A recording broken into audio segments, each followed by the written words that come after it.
औज़ुबिल्लाहि मिनश्शैतानिर्रजीम बिस्मिल्लाहिर्रहमानिर्रहीम इश्रह ली सदरी व यस्सिर ली अमरी वहलुल उक़दतम मिन लिसानी यफ़क़हू क़ौली या मुक़ल्लिबल क़ुलूबि सब्बित क़ल्बी अला दीनिक।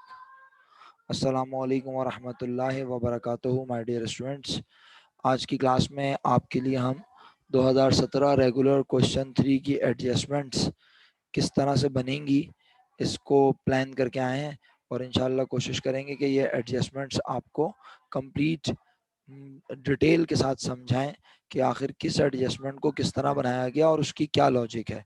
अच्छा, बात यह है कि एडजस्टमेंट के क्वेश्चन तो बहुत सारे हैं, लेकिन आखिर मैं इस क्वेश्चन को आपसे क्यों डिस्कस कर रहा हूँ, तो ये आपको रियलाइज़ होगा जब आप इस क्वेश्चन को अटेम्प्ट करेंगे। और अगर आप अटेम्प्ट कर चुके हैं तो डेफिनेटली आप जानते हैं कि इस क्वेश्चन की एडजस्टमेंट पास्ट पेपर्स के बाकी एडजस्टमेंट के क्वेश्चन से बहुत डिफरेंट है। तो आइए इस क्वेश्चन का आगाज़ करते हैं। मैं स्क्रीन पे क्वेश्चन शेयर नहीं कर रहा हूँ, बट मैं यहाँ पर एंट्रीज बनाऊंगा और आप उन एंट्रीज से जो है वो हेल्प ले सकेंगे। आप उस एंट्रीज को कॉपी कर सकेंगे अगर आप चाहें तो, ठीक है।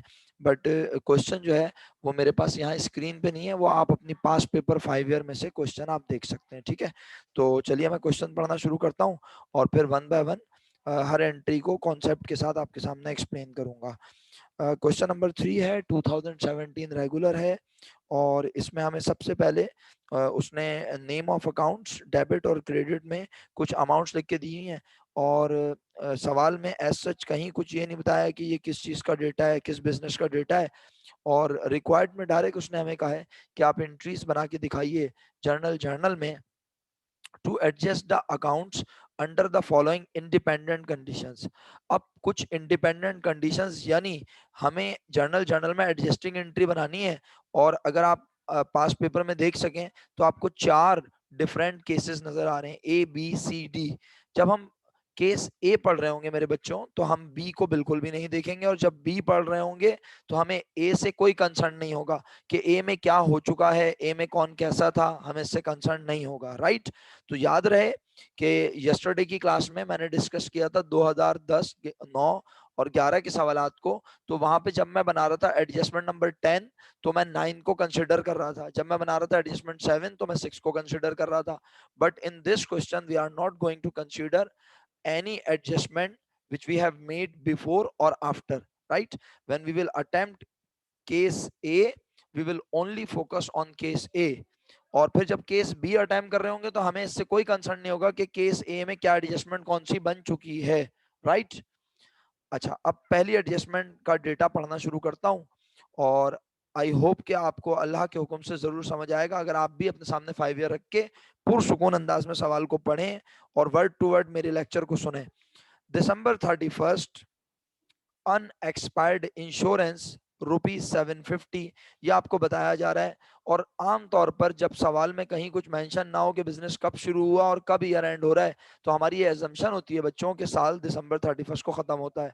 दिसंबर 31 को अनएक्सपायर्ड इंश्योरेंस 750 या आपको डेटा फॉर एडजस्टमेंट में यानी वो आपको बता रहा है। अब इस एडजस्टमेंट को अटेम्प्ट करने का तरीका क्या होता है प्यारे बच्चों, जब हम अनएक्सपायर्ड का वर्ड पढ़ लेते हैं तो हमें फौरन पता चल जाता है कि अनएक्सपायर्ड का वर्ड तो हमने प्रीपेड के एडजस्टमेंट में पढ़ा था। तो हम जाके इस अनएक्सपायर्ड इंश्योरेंस, जिसे आसान लफ्जों में प्रीपेड इंश्योरेंस भी कहते हैं, ऊपर जाके ट्रायल बैलेंस में ढूंढते हैं। जब हम ट्रायल बैलेंस में जाते हैं तो हमें अनएक्सपायर्ड इंश्योरेंस ही लिखा नजर आता है प्यारे बच्चों। और अगर आप देखें तो अनएक्सपायर्ड इंश्योरेंस की अमाउंट आपको लिखी नजर आ रही है 1050 रुपीज। अच्छा, ये मैं समझाने के लिए लिख रहा हूं आपको। इट मींस आप ट्रायल बैलेंस में प्रीपेड इंश्योरेंस 1050 रिकॉर्ड करके बैठे हैं, बट दिसंबर 31 को वो कहता है कि अनएक्सपायर्ड इंश्योरेंस प्रीपेड इंश्योरेंस 750 है। तो हमारे ट्रायल बैलेंस में ज्यादा लिखी हुई है प्रीपेड इंश्योरेंस या कम?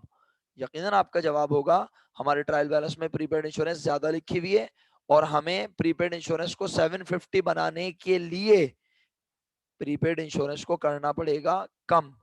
तो कितने से कम करना पड़ेगा प्यारे बच्चों? 300 रुपीज से। जब हम 300 से प्रीपेड इंश्योरेंस को कम करेंगे तो ऑटोमेटिकली हमारी प्रीपेड इंश्योरेंस 750 नजर आने लग जाएगी। कहां पर मेरे बच्चों? ट्रायल बैलेंस में। Very good. और वो ट्रायल बैलेंस जो होगा वो एडजस्टेड ट्रायल बैलेंस कहलाएगा। और अभी हम एडजस्टमेंट जैसे ही थोड़ी सी अच्छी ग्रिप बना लेंगे, इंशाल्लाह हम एडजस्टेड ट्रायल बैलेंस भी आपके सामने पेश करेंगे। तो मेरे बच्चों, जब आपका प्रीपेड कम करना है आपको, जो कि आप 1050 लिख के बैठे हैं, आपको उसे 750 बनाने के लिए अपने प्रीपेड को कम करना पड़ेगा। और जब आप प्रीपेड कम करते हैं तो प्रीपेड कम होके कन्वर्ट होता है, किस में कन्वर्ट होता है? एक्सपेंस में। Very good. इट मींस आपकी प्रीपेड अब प्रीपेड नहीं रहा, वो कन्वर्ट हो चुका है एक्सपेंस में। तो मेरे बच्चों, मैं यहाँ पे लिख देता हूं जरा कि हम केस ए स्टडी कर रहे हैं, और केस ए में मैं पहली एडजस्टमेंट बनाने लगा हूं दिसंबर 31, और इसके आगे ब्रैकेट में आपको समझाने के लिए 1 लिख देता हूं, ठीक है, ताकि आपको पता चल जाए प्रॉपर कि भाई क्या काम हो रहा है। तो पहली एडजस्टमेंट इंश्योरेंस क्या बन गई हमारा? खर्चा। सर ये तो कहीं नहीं लिखा खर्चा बनी। बेटा जब प्रीपेड कम होता है तो वो कन्वर्ट होता है एक्सपेंस में। इट मींस 300 रुपीज कन्वर्ट हो चुके हैं एक्सपेंस में। क्या मेरे पास से कैश गया? क्या मैंने किसी से प्रॉमिस किया कि हम आपको पैसे देंगे? नहीं, हम ऑलरेडी पैसे दे के बैठे हुए हैं। हम सारी अमाउंट को प्रीपेड समझ रहे थे, बट प्रीपेड अब कितना नहीं रहा? प्रीपेड अब 1050 नहीं रहा, वो कन्वर्ट हो गया एक्सपेंस में। तो प्रीपेड को कम कर दिया, प्रीपेड इंश्योरेंस या अनएक्सपायर्ड इंश्योरेंस, जो आपको अच्छा लगे आप लिख सकते हैं। Right.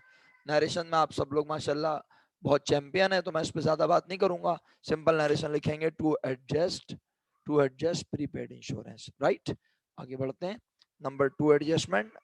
I am still on case A and attempting the adjustment number A of 2। राइट। तो अब मैं देखता हूं आगे लिखा है स्टोर सप्लाईज ऑन हैंड ₹300। क्या मतलब हुआ भाई? स्टोर सप्लाईज हमारे पास मौजूद हैं। कब मौजूद हैं? यकीनन ये सारी बातें दिसंबर 31 को हो रही है मेरा बेटा। स्टोर सप्लाईज दिसंबर 31 को 300 रुपए की मौजूद है। तो मैं जाके चेक करूंगा मैं ऑफिस सप्लाईज को किस किस नाम से लिख के बैठा हूँ।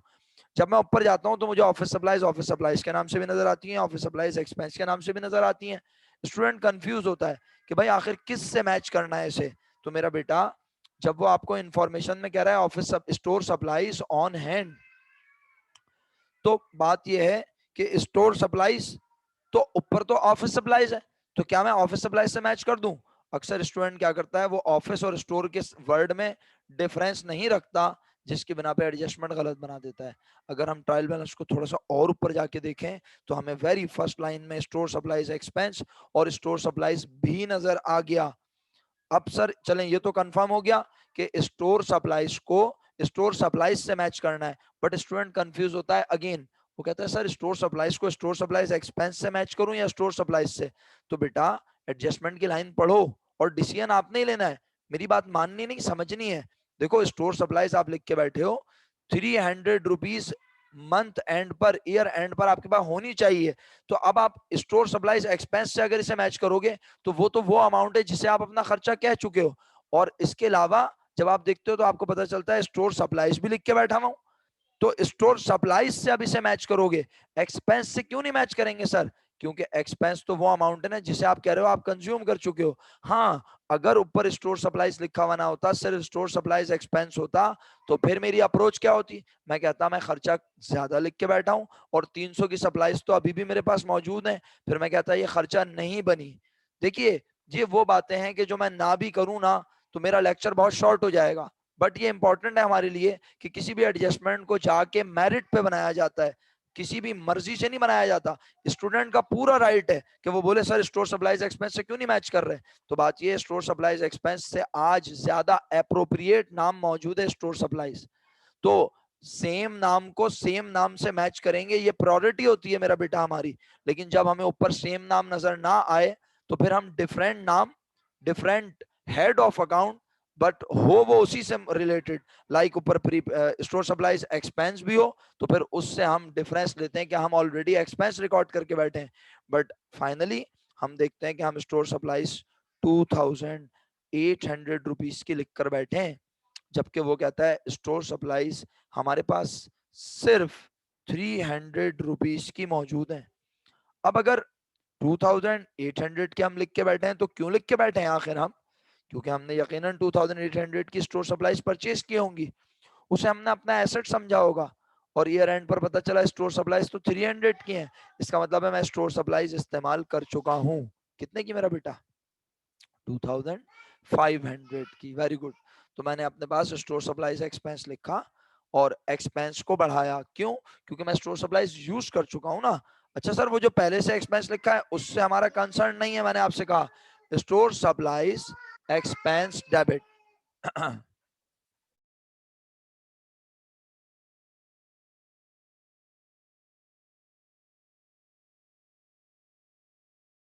जी बच्चों, स्टोर सप्लाईज एक्सपेंस डेबिट हो जाएगा।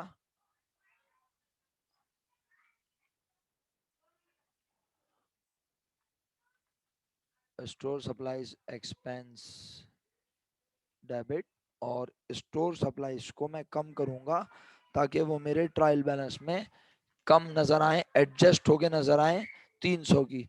तो मैं जब उसे 2500 से कम कर दूंगा तो वो ऑटोमेटिकली 300 की नजर आने लगेंगी। अब मैं इसी इसी पॉइंट ए के थर्ड पॉइंट पे जा रहा हूँ, यानी इसी पॉइंट ए के आगे वाले जुमले को देखता हूँ अगर है। जी हाँ बिल्कुल है, और लिखा है and rent collected in advance. फिर पढ़ेंगे एक बार। लिखा है and rent collected in advance. ये इंफॉर्मेशन कब दी जा रही है? दिसंबर 31 को। और क्या सिंपल स्टेटमेंट है कि हमने रेंट कलेक्ट किया है एडवांस के तौर पर 3000। तो अब हम ऊपर जाके रेंट का नाम पढ़ते हैं कि रेंट किस किस नाम से। बेटा सबसे टॉप से देखना शुरू करें तो गलती के इम्कान बिल्कुल कम हो जाएंगे, क्योंकि फिर आप किसी हेड को छोड़ नहीं पाएंगे। ऊपर से देखना शुरू किया, पहली बार रेंट इनकम नजर आया, दूसरी बार अनअर्न्ड रेंट नजर आया। अब स्टूडेंट फिर कंफ्यूज होता है, वो कहता है सर क्या एडजस्टमेंट बनानी है, क्या लिखना है? बात यह है कि आप अपनी बुक्स में रेंट इनकम भी लिख के बैठे हैं। क्यों लिख के बैठे हैं? क्योंकि आपने 4000 rupees as a rent income receive किए हैं और आप उसे अपनी इनकम मान के बैठे हैं। इसके बरक्स आप देखते हैं मैं अनअर्न्ड रेंट भी लिख के बैठा हूं। और कितना लिख के बैठा हूं अनअर्न्ड रेंट? 2000। वो कह रहा है अनअर्न्ड रेंट हम 2000 रुपीज लिखकर बैठे हुए, बट जब आप नीचे एडजस्टमेंट पढ़ते हैं तो वहां वो कहता है रेंट हमने एडवांस में लिया है कितना? 3000। तो क्या खुदा ना खास्ता ये साल के आखिरी दिन लिया है? ऐसा कुछ भी नहीं है। ये तो साल के आखिरी दिन हमें पता चल रहा है कि हम during the year 3000 rent advance लेके बैठे हुए हैं। तो अब मुझे बताइए जो रेंट एडवांस लिया हुआ होता है वो उसे कहते क्या है? यकीनन आपका जवाब होगा उसे कहते हैं अनअर्न्ड रेंट। जो रेंट हमने एडवांस लिया हुआ है, तो हमारी बुक्स में अनअर्न्ड रेंट हमें नजर आना चाहिए 3000, क्योंकि हमने रेंट एडवांस में 3000 लिया है। क्या हम अपनी बुक्स में अनअर्न्ड रेंट लिख के बैठे हैं? यकीनन आपका जवाब होगा जी सर लिख के बैठे हैं, लेकिन जितना लिखा होना चाहिए उतना नहीं लिखा हुआ। 3000 लिखा नजर आना चाहिए, बट हमारी बुक शो कर रही है 2000। इट मीन्स हमें 1000 रुपीज से अनअर्न्ड रेंट को और बढ़ाना चाहिए। अच्छा सर, अनअर्न्ड रेंट को और बढ़ा लेंगे, सर फिर कम किसे करेंगे? वो जिसे हम समझ रहे हैं अपनी इनकम, वो हमारी इनकम नहीं है। हमने तो 3000 रुपए साल के आखिरी दिन थोड़ी लिए हैं, हमने ड्यूरिंग द ईयर लिए होंगे और हमने उस पूरे 3000 को इनकम कहा होगा। बट वो कहता है कि हमारे 3000 में से अभी पूरे के पूरे 3000 एडवांस हैं। कब है? ईयर एंड पर। तो मैं कहता हूं मेरी बुक्स में ऑलरेडी अनअर्न्ड 3000 तो रिकॉर्ड हुआ हुआ है ना। कितना रिकॉर्ड नहीं हुआ हुआ? आप कहेंगे 1000 सर और रिकॉर्ड कर लें तो अनअर्न्ड रेंट 3000 नजर आने लगेगा।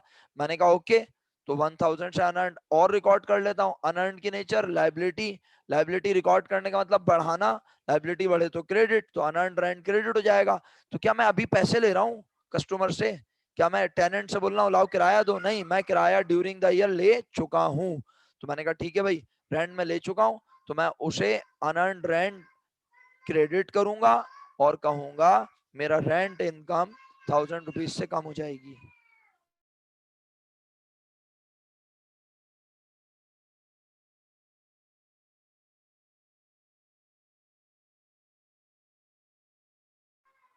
ओके बच्चों, ये एंट्री मैं यहाँ लिख देता हूँ। अल्लाह करे आपको समझ में भी आए, कोशिश कीजिए समझने की। नहीं समझ आए तो पूछिए बेफिक्र होके। बाद में आप मुझे व्हाट्सएप मैसेज भी कर सकते हैं अगर चाहें तो, और अगर आप चाहें तो वीडियो पे कमेंट करके भी मुझसे सवाल पूछ सकते हैं, जैसे आपको बेहतर लगे। मैं अपने रेंट इनकम को कम कर रहा हूँ क्योंकि ईयर एंड पर पता चल रहा है कि रेंट तो 3,000 मैंने अभी तक नहीं कमाया है, 3,000 रेंट एडवांस है, तो मैं अनअर्न्ड रेंट को बढ़ाऊंगा। और अनअर्न्ड रेंट को कितने से बढ़ाऊंगा, ये क्वेश्चन आपके दिमाग में रेस होता है अगर यकीनन, तो इसका जवाब ये है, मैं अनअर्न्ड रेंट को बढ़ाऊंगा इतने से कि वो मेरी बुक्स में 3,000 नजर आने लगे। ऑलरेडी बुक में 2,000 रिकॉर्ड हुआ है, तो मैंने 1,000 से अनअर्न्ड रेंट को और बढ़ा लिया। और अपनी इनकम को कम इसलिए किया क्योंकि ड्यूरिंग द ईयर जब भी मैंने ये पैसे लिए होंगे मैंने इसे अपनी इनकम माना होगा, जब भी तो मेरा अनअर्न्ड कम नजर आ रहा है, तो मैंने अपने अनअर्न्ड को बढ़ा लिया। ये आसान सा कॉन्सेप्ट था आपके सामने। इसकी नरेशन लिखी जाएगी टू एडजस्ट अनअर्न्ड रेंट, इसकी नरेशन लिखी जाएगी to adjust store supplies. Point A मेरे बच्चों कंप्लीट हुआ, केस ए। अब हम चलते हैं केस बी की जाने। सही है,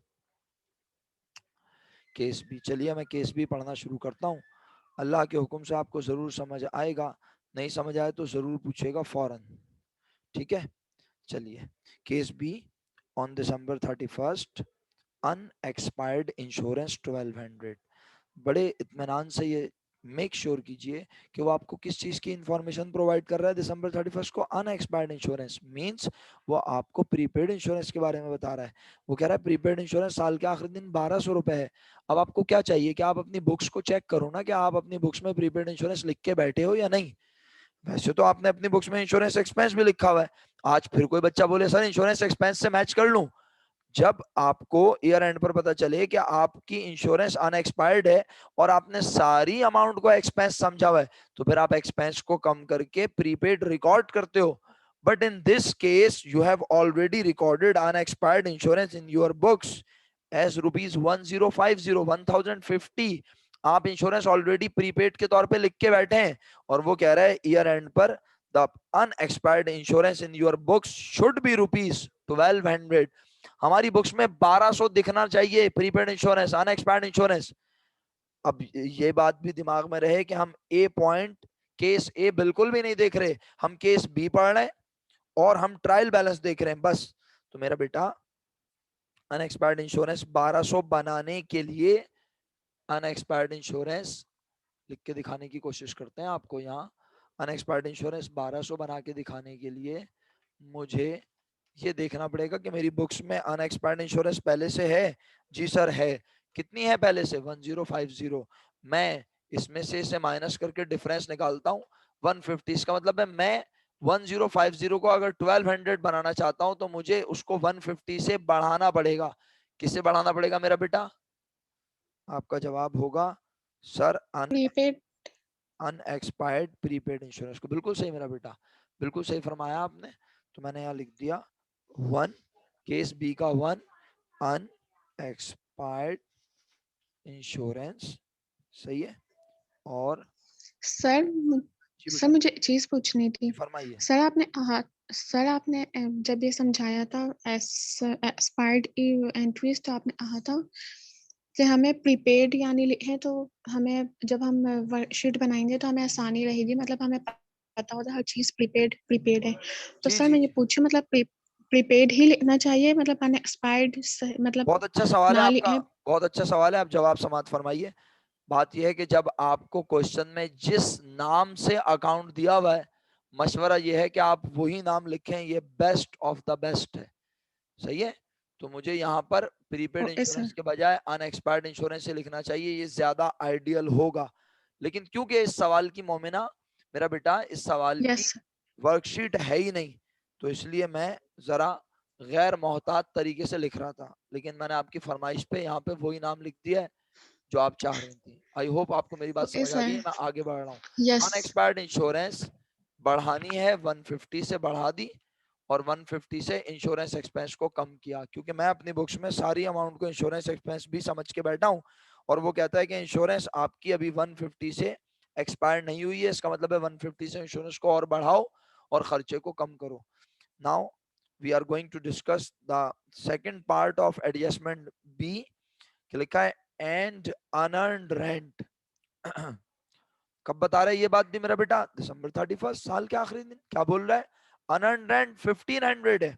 अच्छा जी, मैंने कहा अनअर्न्ड रेंट लफ्ज लिख के दिया ना उसने, रेंट इनकम तो नहीं बोला, तो मैंने कहा ऊपर अनअर्न्ड रेंट से ही मैच करूंगा। ऊपर पहुंच गए ट्रायल बैलेंस में, अनअर्न्ड रेंट लिख के बैठे में 2000, यानी हमने अपनी बुक्स में अनअर्न्ड ऑलरेडी रिकॉर्ड किया हुआ है 2000, और वो बोल रहा है unearned rent in your books should be shown at as rupees 1500। मुझे बताओ अनअर्न्ड को बढ़ाऊं या कम करूं? यकीनन आप कहोगे सर अनअर्न्ड को कम कीजिए, क्योंकि हम सारी अमाउंट को समझ के बैठे हुए हैं अपनी लाइबिलिटी, और वो कह रहा है कि आपकी लाइबिलिटी जनाबे अली 2000 रुपए नहीं रही। कितनी रह गई आपकी लाइबिलिटी? 1500। अगर हमारी लाइबिलिटी 1500 रह गई तो इसका मतलब है मेरी लाइबिलिटी कन्वर्ट हो गई। मेरा बच्चा एसेट कन्वर्ट होता है एक्सपेंस में, लाइबिलिटी कन्वर्ट होती है इनकम में। तो लाइबिलिटी कन्वर्ट हो गई, कितने से कन्वर्ट हुई बता सकते हैं? सर 500। 500 से। वेरी गुड मेरा बेटा। तो हमने कहा ओके, हम अनअर्न्ड रेंट को अब करेंगे कम। सर कम करने की वजह समझ नहीं आ रही। भाई अनअर्न्ड की नेचर लाइबिलिटी, मेरी बुक्स में लाइबिलिटी ऑलरेडी 2000 रिकॉर्ड हुई है, but in the case B it is written that unearned rent is rupees 1500 rupees. Unearned rent 1500 rupees होना चाहिए, ठीक है। तो मैंने कहा अनअर्न्ड रेंट डेबिट, और मैंने कहा ये रेंट कन्वर्ट हो गया, किस में कन्वर्ट हो गया? मेरी इनकम में, मेरी आमदनी में इजाफा हो गया। तो मेरा बच्चा रेंट इनकम क्रेडिट, और कितने से? 500 रुपीज से। ओके, केस बी भी कंप्लीट हुआ, और अब हम केस सी की जाने जा रहे हैं। और केस सी सलाम में वालेकुम सर। आपसे, वालेकुम अस्सलाम, जीते रहिए। केस सी, बेटा हम इस वक्त 2017 रेगुलर का क्वेश्चन 3 अटेम्प्ट कर रहे हैं, और आपसे रिक्वेस्ट है कि आप इस सवाल पर तेजी से पहुंच जाएं। और केस सी अब मैं डिस्कस करूंगा, ए और बी में डिस्कस कर चुका हूं, वो आप रिकॉर्डेड लेक्चर में देख लीजिएगा, इंशाल्लाह बहुत जल्द शेयर करवा दूंगा आपसे। आप सवाल पे आ जाएंगे तो जरा आसानी हो जाएगी आपको और मुझे, ठीक है। चलिए, अब मैं केस सी पढ़ रहा हूं। केस सी में मुझे दो एडजस्टमेंट नजर आ रही हैं, पहली ऑफिस सप्लाईज एक्सपेंस, और दूसरी रेंट इनकम से मुतालिक। चलिए सी का फर्स्ट पोर्शन पढ़ते हैं। कहता है office supplies expenses for the year 4500। Office supplies expense के वर्ड की बात हो रही है। अगर मुझे ऊपर ऑफिस सप्लाईज एक्सपेंस नजर आ रहा है तो मेरे लिए ये बेस्ट होगा कि मैं इसे ऑफिस सप्लाईज एक्सपेंस से ही मैच करूं। और सर अगर ऑफिस सप्लाईज एक्सपेंस नजर ना आए यस रहेगा। तो फिर मैं इसे ऑफिस सप्लाईज से मैच करूंगा, ऑफिस सप्लाईज से कंपेयर करूंगा, ऑफिस सप्लाईज से कॉन्सेप्ट डेवलप करके बोलूंगा। लेकिन जब मैं ऊपर जाता हूं मुझे ऑफिस सप्लाईज एक्सपेंस नजर आता है 4200, यानी मैंने ऑफिस सप्लाईज अपनी बुक्स में खर्चे के तौर पे 4200 रिकॉर्ड की हुई हैं, बट वो कहता है हम ऑफिस सप्लाईज इस्तेमाल कर चुके हैं पूरे साल में 4500। इसका मतलब है मुझे अपनी बुक्स में खर्चे को और बढ़ाना होगा। बढ़ाना होगा। जी मेरा बेटा, तो हमने केस 1 और केस सी के तहत एडजस्टमेंट 1 ऑफिस सप्लाईज एक्सपेंस, सही है मेरा बेटा। Office supplies expense yes sir. Debit और office supplies credit. Office supplies credit, sir office supplies क्यों क्रेडिट किया ये समझ नहीं आया। भाई अगर मैंने ऑफिस सप्लाईज 300 की और इस्तेमाल कर ली है तो मैं तो ऑलरेडी अपनी बुक्स में ऑफिस सप्लाईज को एसेट समझ के बैठा हुआ था ना 500 का। तो इसका मतलब है मेरा एसेट अब 500 का नहीं रहा, उसको 300 से कम भी हो जाना चाहिए, और वो कन्वर्ट हो गया एक्सपेंस में, तो मैंने एक्सपेंस रिकॉर्ड कर लिया। सिंपल। इसको और कॉम्प्लिकेटेड किया जा सकता है लेकिन हम सर कर नहीं रहे, वरना खुदा ना खास्ता आपका ब्लड प्रेशर डिस्टर्ब हो सकता है। जी ना साहब फरमाइए। सर प्रीपेड कब आता है इसके साथ जब हो? जब हम प्रीपेड रिकॉर्ड करके बैठे हो तभी प्रीपेड आएगा, वरना इसको मैं ऑफिस सप्लाईज पेबल लिखना पड़ जाता मुझे। समझ रहे हैं आप मेरी बात? अगर मेरी बुक्स में ऑफिस सप्लाईज लिखा हुआ ही ना होता, ऊपर ऑफिस सप्लाईज जी एक्सपेंस लिखा होता 4200, तो मैं कहता मैंने ऑफिस सप्लाईज 4200 की खरीदी होंगी और उसे खर्चा कह दिया। लेकिन मैं ऑफिस सप्लाईज 4500 की इस्तेमाल कर चुका हूं, तो इसका मतलब है मैंने 300 की और खरीदी होंगी लेकिन मैंने उसके पैसे ही नहीं दिए, फिर मैं ऑफिस सप्लाईज पेबल लिखता। लेकिन इस सवाल की खूबसूरती यह है और कि ऊपर ऑफिस सप्लाईज एक्सपेंस भी सर है और ऑफिस सप्लाईज भी है। तो मैंने कहा ऑफिस सप्लाईज एक्सपेंस कम लिखा हुआ है, उसे बढ़ाओ कितने से, 300 से। लेकिन मुझ पर पैसे देना वाजिब क्यों नहीं है? क्योंकि मेरी बुक्स में ऑलरेडी ऑफिस सप्लाईज 500 की एसेट के तौर पर रिकॉर्ड हुई है। तो मैंने कहा 300 से अपने एसेट को कम कर दो, क्योंकि मैं 300 से और ऑफिस सप्लाईज इस्तेमाल कर चुका हूं, जब भी वो कह रहा है खर्चा 4500 नजर आना चाहिए। उम्मीद करता हूँ कुछ ना कुछ मेरी बात आपको इफाका सर पहुंचाएगी। जी सर। एक और सवाल, जी जैसे office supplies expense for the year 4000 आता तो फिर प्रीपेड आता? नहीं सर, देखें, फिलहाल बड़ी माजरत के साथ मैं आपको ये बताऊंगा कि इस वक्त अगर आप कंडीशन लगाएंगे तो ऑलरेडी ये सवाल जो है ना थोड़ा सा कॉम्प्लिकेटेड है बच्चों के लिए। तो चलें, आपको पता है मैं फरमाइशी प्रोग्राम जो है वो जरूर पूरा करता हूँ। अब अगर किसी को आपका केस समझ में नहीं आया तो वो इसको इग्नोर कर दे लेक्चर में से, लेकिन क्योंकि आपका सवाल है और स्टूडेंट का राइट है कि वो सवाल करे। अब आप इसमें पता नहीं कितनी कंडीशन बना दोगे, मैं सवाल कंप्लीट नहीं कर पाऊंगा, लेकिन चलो इस कंडीशन का जवाब सुनो। क्या बोला तुमने, एक बार रिपीट करो ताकि सब सुन ले तुम्हारी बात। ऑफिस सप्लाईज एक्सपेंस अगर लिखा होता ऊपर 4000, office supplies expense for, for the G year 4000। नहीं, इसका यहाँ पे फॉर द ईयर, हाँ हाँ, for the year 4000। Office supplies expense for the year अगर ऊपर लिखा होता कितना,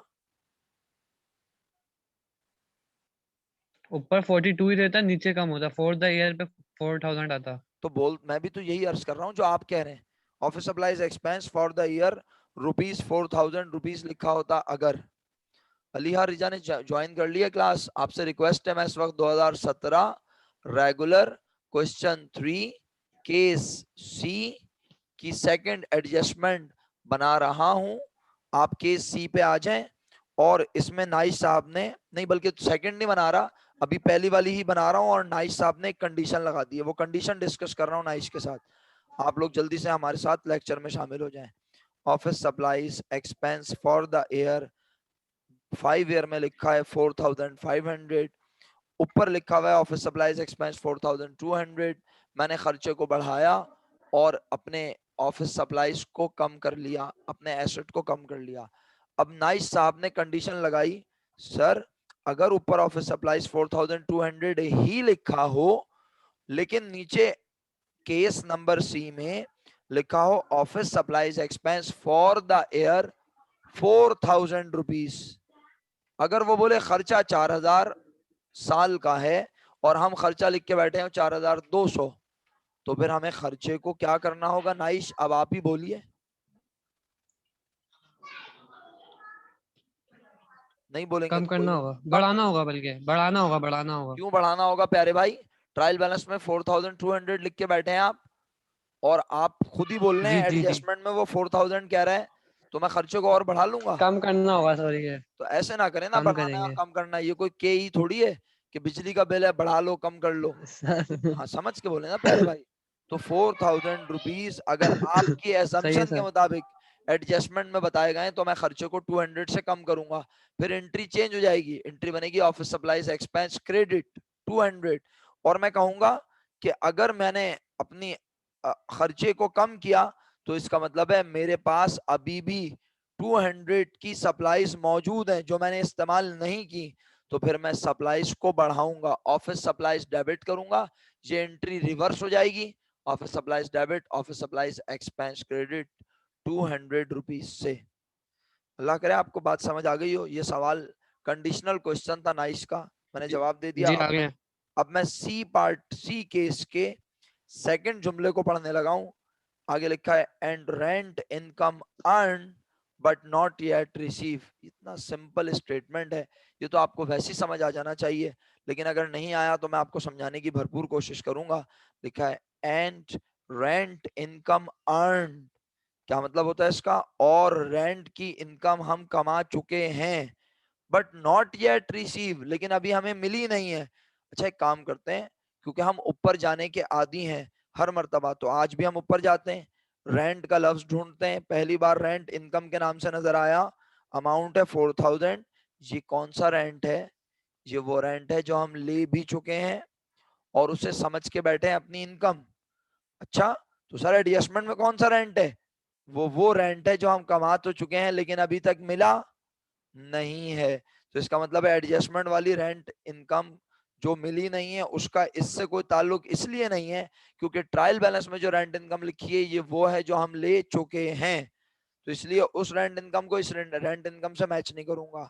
अच्छा, और क्या लिखा है, एक नाम लिखा है अनअर्न्ड रेंट, यानी हम रेंट को समझ के बैठे हैं अपनी जिम्मेदारी, जबकि वो कह रहा है कि मैं रेंट कमा, अच्छा, और ये वो रेंट है जो ले भी चुके हैं और कमाया नहीं है। अनअर्न्ड रेंट वो रेंट है जो ले भी चुके और कमाया नहीं है, यानी कि हम इसे अपनी लाइबिलिटी समझते हैं।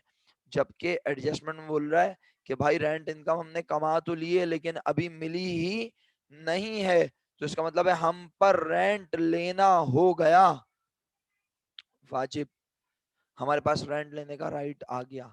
कितने रुपए रेंट लेने का राइट आया प्यारे बच्चों, बता सकते हो आप? यकीनन पढ़े लिखे लोग कहेंगे हमारे पास 3000 रुपीज रेंट लेने का राइट आ गया, क्योंकि हम राइट ऑलरेडी ऊपर रिकॉर्ड करके नहीं बैठे हुए, और ये 3000 का राइट आने का मतलब है हम 3000 रुपए कमा चुके हैं, वो 3000 बन गए हैं हमारी इनकम। जब तो हम कह रहे हैं कि हमारे पास 3000 रुपए रेंट लेने का राइट है। अल्लाह करे आपको समझ आ रहा हो। एडजस्टमेंट क्या बनेगी सर? इसकी एडजस्टमेंट तो सबसे ज्यादा सिंपल है, rent rent receivable. Sir receivable समझ नहीं आया क्यों? क्योंकि इतना वाज़ेह लिखा हुआ है कि rent income earn but not yet receive, rent income कमा ली है लेकिन मिली नहीं है, मिली नहीं है तो हमारे पास रेंट लेने का राइट है, इस राइट का नाम है रेंट रिसीवेबल। और रेंट इनकम में होगा प्यारे बच्चों इजाफा। सर इजाफा क्यों होता है? क्योंकि हम पैसे कमा चुके हैं तो आमदनी बढ़ी, और कितने रुपए कमा चुके हैं? 3000, 3000 से रेंट रिसीवेबल डेबिट और रेंट इनकम क्रेडिट। ये हो गया केस 2, सॉरी केस सी का पॉइंट नंबर 2। मेरे मुताबिक केस सी भी कंप्लीट। अब लास्ट केस रह गया है जिसका नाम है केस डी, और केस डी में हमारे पास कितनी एडजस्टमेंट है? एक इंश्योरेंस, दूसरी रेंट, और इसके साथ एक कॉन्सेप्ट मिक्स होके हम पढ़ेंगे। बस समझ लें, अगर आपने ये वाली एडजस्टमेंट समझ ली केस डी वाली, तो एक बहुत बड़ी मुश्किल आसान हो जाएगी अल्लाह के हुक्म से। सही है, तो बहुत कॉन्फिडेंट होके थोड़ी सी और मेहनत और हिम्मत का मुजाहरा करते हुए हम इस एडजस्टमेंट को पढ़ेंगे। डी का फर्स्ट पार्ट तो बहुत ही आसान है, अल्लाह के हुक्म से जल्दी से समझ आ जाएगा। इंश्योरेंस एक्सपेंस पूरे साल का 1000 रुपए है। अब मैं ऊपर जाके अगर अनएक्सपायर्ड इंश्योरेंस देखूं तो ये गलत होगा, क्योंकि वो मुझे इंफॉर्मेशन में बता रहा है कि इंश्योरेंस एक्सपेंस पूरे साल का 1000 रुपए है, तो मेरी बुक्स में इंश्योरेंस एक्सपेंस 1000 रिकॉर्ड हुआ हुआ नजर आना चाहिए। लेकिन जब मैं ऊपर जाके देखता हूँ तो मुझे इंश्योरेंस एक्सपेंस नजर आता है सिर्फ 750, 750 इसका मतलब है इंश्योरेंस एक्सपेंस में होगा इजाफा। तो जनाब अली आपकी परमिशन से आपने बोला, हमने आपकी बात सर आंखों पे और लिख दिया। क्या लिख दिया? इंश्योरेंस एक्सपेंस में हो रहा है इजाफा। कितने से इजाफा इजाफा होगा जनाब अली? Insurance expense 250। 750 हम लिख 250 के बैठे हैं, और वो कह रहे हैं इंश्योरेंस एक्सपेंस 1000 रुपए है, तो 250 रुपए से खर्चे में हुआ इजाफा। तो क्या हम पर ये इंश्योरेंस के पैसे देने वाजिब हो गए? जाके चेक करें, क्या हम इंश्योरेंस के पैसे पहले से दे के बैठे हुए हैं कुछ? आपका जवाब होगा सर, यस सर। हम अनएक्सपायर्ड इंश्योरेंस लिख के बैठे हुए अपनी बुक्स में।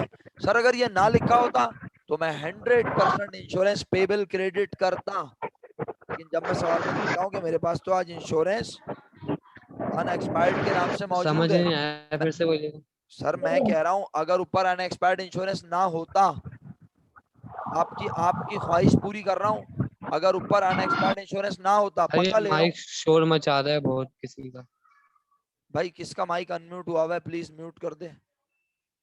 हाँ, मैं अर्ज ये कर रहा हूँ सर कि अगर ऊपर हमें अनएक्सपायर्ड इंश्योरेंस नजर ही ना आए सर, तो फिर इसका मतलब है हम पर इंश्योरेंस के इतने रुपए अदा करना क्या हो गए?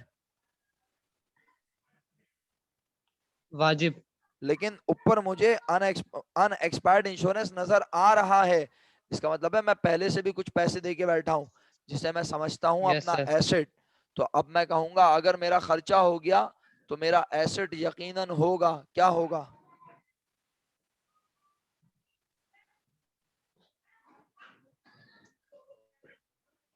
Unexpired insurance acid. क्रेडिट कम होगा। तो मैंने अपने एसेट को 250 से कम किया।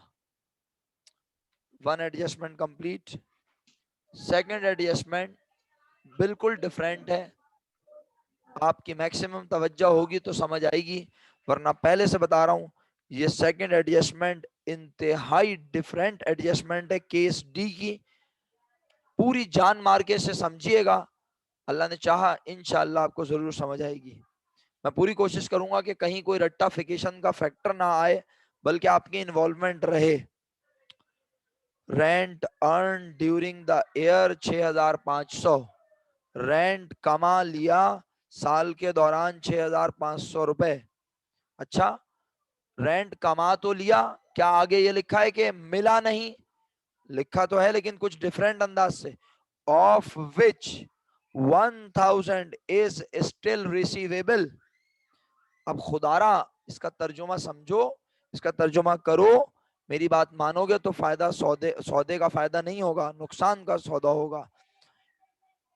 रेंट अर्न, रेंट कमा लिया 6500, तो कभी कभी ऐसा होता है कि रेंट कमा लिया होता है लेकिन एक पाई भी ली नहीं होती।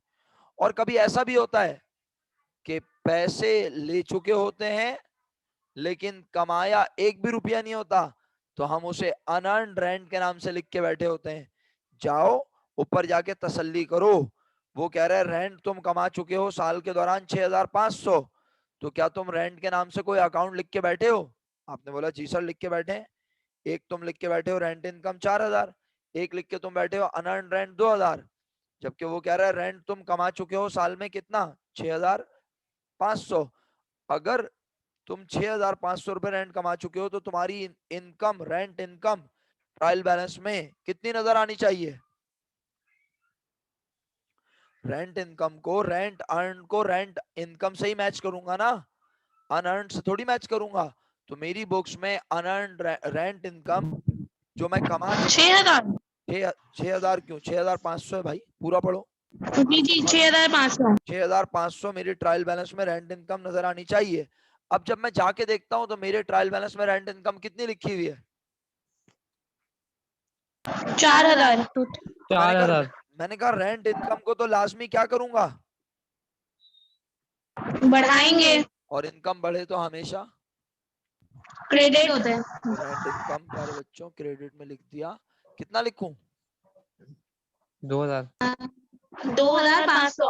लिख दिया। 2500। अब बात यह है प्यारे बच्चों, बहुत बहुत बहुत तवज्जो के साथ, इंतहाई तवज्जो के साथ देखते हुए बताएं, अगर मैं एजम्पशन ले रहा हूं, और एजम्पशन लेना बहुत बहुत बहुत जरूरी है, अगर ऊपर आगे ये ना लिखा होता of which 1000 is still receivable, खुदा का वास्ता दिमाग हाजिर रखिएगा, वरना एक एडिशनल बात जो मैं आपको समझाने की कोशिश कर रहा हूं वो आपके हाथ से निकल जाएगी। नॉलेज अगर आ रही हो तो हासिल करनी चाहिए, रट्टाफिकेशन का सुनहरी उसूल हटा दीजिए जिंदगी से।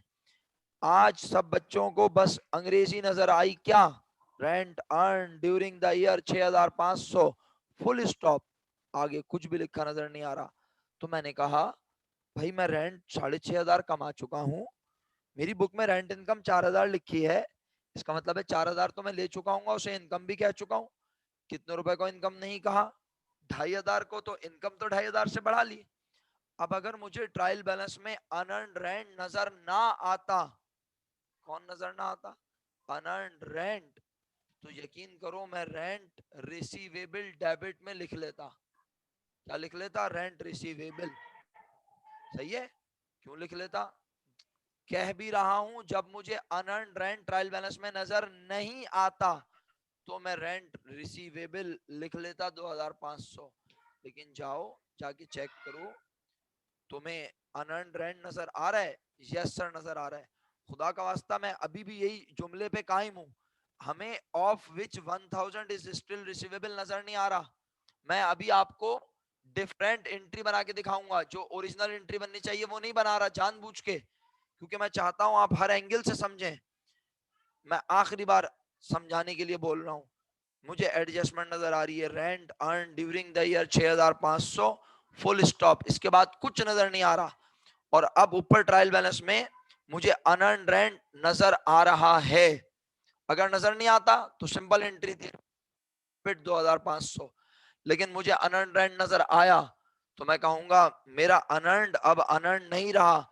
कितना अनअर्न्ड लिख के बैठा था बताओ बच्चों, प्यारे बच्चों, कितना अनअर्न्ड लिख के बैठा था?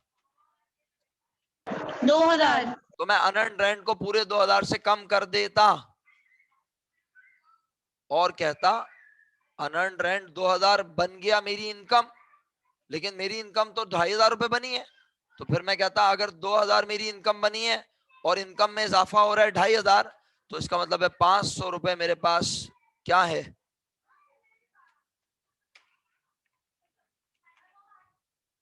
नहीं बोलेगा कोई? 500 क्या है? वादा सर, वादा। रेंट रिसीवेबल, रेंट लेने का ऑटोमेटिकली मेरे पास Receivable। हक आ गया। 500 रुपए लेने का मेरे पास राइट है। ये मैंने कंडीशन लगा के बोला है, खुदारा दिमाग हाजिर रखना वरना रिकॉर्डेड लेक्चर देख लेना दोबारा। बेटा अगर ट्रायल बैलेंस में अगर मुझे एडजस्टमेंट नजर आए rent earn during the year 6500, तो मैं कहूंगा 4000 इनकम लिख के बैठा हूं, 2500 से इनकम बढ़ाओ, बढ़ा ली। अब डेबिट में क्या लिखो?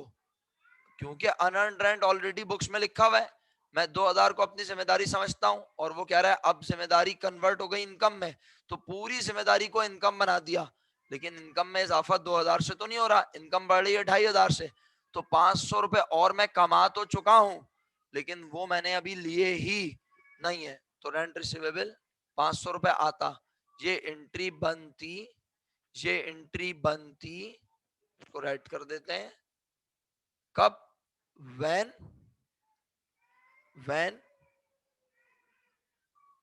only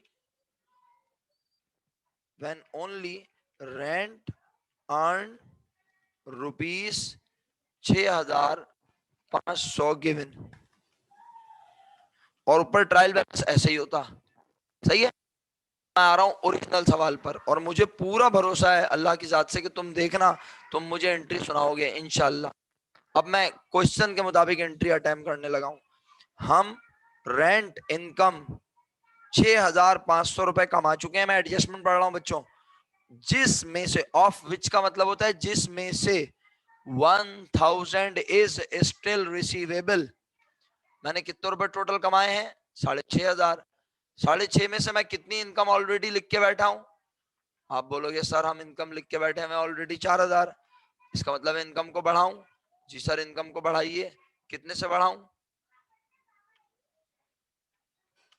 2500 से। बिल्कुल 2500 से बढ़ाऊंगा। एक्सीलेंट, 2500 से इनकम बढ़ा ली।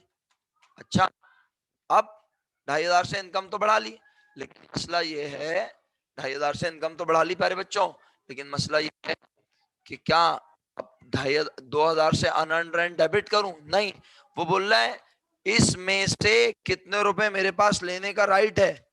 Still receivable. 1000। इसका मतलब है मेरे पास रेंट लेने का राइट है 1000 रुपए का। तो अब मैं अनअर्न्ड रेंट को कम करूंगा बाकी अमाउंट से। क्यों? 1500। Yes exactly. सर क्यों? पूरे पैसे लेने का राइट नहीं है मेरे पास, मैं 1000 रुपए लेने का राइट है। इसका मतलब है बाकी 2000 रुपए में से 1500 रुपए मेरी इसी साल बन गए हैं इनकम, तो मैंने अनअर्न्ड को 1500 से कम कर दिया। उम्मीद करता हूं मेरी बात आपको जरूर समझ आई होगी अल्लाह के हुक्म से। नहीं आई तो मैं दोबारा समझा सकता हूं, पूछ लीजिए बेफिक्र होकर। और अगर समझ आ गई तो यहाँ पे क्वेश्चन का इख्तिताम हो चुका है। हम इस रिकॉर्डेड लेक्चर को तो यहाँ ख़त्म करते हैं, और बल्कि रिकॉर्डिंग ख़त्म नहीं करते बल्कि साथ साथ होमवर्क बता देते हैं, ताकि सब बच्चे रिकॉर्डेड लेक्चर देख के अपने पास अगले लेक्चर के लिए प्रिपरेशन कर लें। कल अल्लाह के हुक्म से मेरा इरादा है पूरा क्लास लेने का, और अगर मैंने क्लास ली तो कल मैं आपको एडजस्टेड ट्रायल बैलेंस और वर्कशीट बनाना सिखाऊंगा। तो मेरी आप सबसे इंतहाई मौदबाना दरख्वास्त है कि अपने अपने रजिस्टर्स में इंतहाई रफ अंदाज में बेशक या फेयर, वो आपकी मर्जी है। 2019, 18, 17, 19, 18, 17 और 16, 4 ईयर बोले, 19, 18, 17, 16, इररिस्पेक्टिव ऑफ रेगुलर और प्राइवेट। मुझे नहीं पता, बेशक रेगुलर प्राइवेट दोनों हो, चाहे सिर्फ रेगुलर हो एक ईयर में, आपने 4 ईयर्स की रेगुलर प्राइवेट दोनों की वर्कशीट वाले सवाल, कौन सा सवाल, सिर्फ वो सवाल जिसमें वर्कशीट आई है, उस सवाल की एडजस्टमेंट रफ फेयर जैसे दिल करे बना के रखनी है। तो फिर अल्लाह के हुक्म से कल हम एडजस्टेड ट्रायल बैलेंस और वर्कशीट बनाना सीखेंगे। अब मैं रिकॉर्डिंग खत्म करता हूँ।